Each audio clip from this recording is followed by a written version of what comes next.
schedule. So we're starting on time. My name is Steve Boilard. I'm the Executive Director at the Center for California Studies at Sacramento State.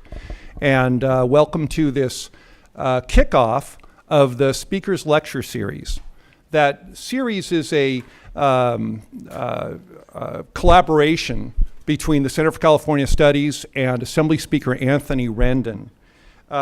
It's really conceived as a series of discussions being held on campuses, university campuses around the state, where the Assembly leadership is able to engage in dialogue about governance issues of the day. So we're really looking forward to this program.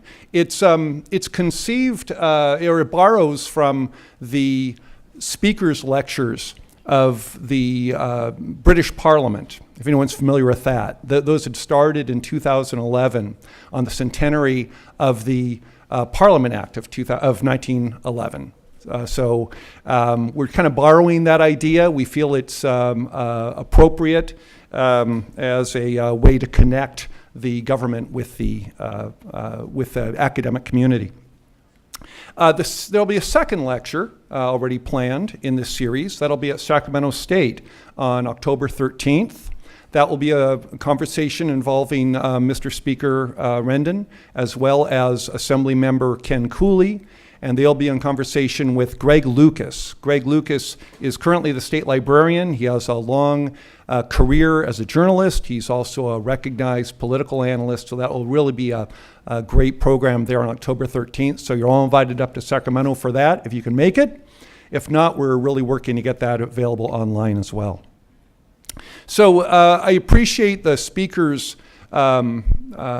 involvement, energy in getting this program put together and this whole series put together. I also appreciate his willingness to be able to kind of get into one of these more unfiltered conversations.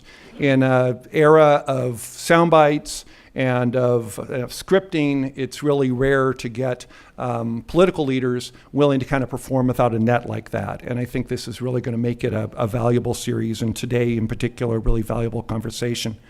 So thank you, Mr. Speaker, for that effort and that willingness. I also want to thank the Speaker's staff for their work in putting this together, particularly Kevin Liao, who's worked very hard behind the scenes, as well as staff from the Pat Brown Institute here, particularly Nicole Hernandez. Both Kevin and Nicole have done really the lion's share behind the scenes work that we've really appreciated. I also want to give special thanks to my colleague, Pam Chu.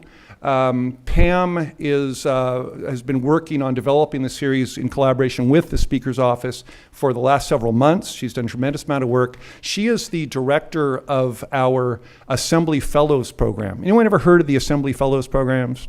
A number of you have. It's another collaborative effort between the Center for California Studies and the Speaker's Office and the Assembly more broadly. And anybody that might be interested in applying to that Assembly Fellowship, the applications open up October 1st. And Pam, sitting right here, I'm sure would be happy to talk to anybody who might be interested in that program. Finally, I'd like to thank our hosts here at Cal State LA and at the Pat Brown Institute. You know, this is really the ideal venue, I think, for a program like this. Cal State LA, part of the CSU system, the People's University, a place where we can really get important dialogue going among all different perspectives and interests. The Pat Brown Institute is recognized for being able to host and promote dialogues about California government and politics. So I want to thank our host, particularly President Covino, as well as the executive director of the Pat Brown Institute, Rafe Sonnenschein. Rafe and I have done a number of projects together. It's always a lot of fun to do that, as is this one today. Rafe is a recognized expert in government and politics in California. He's an exceptional scholar, and I consider him to be a dear friend. And with that, I'd like to ask you to please welcome to the podium Dr. Rafe Sonnenschein.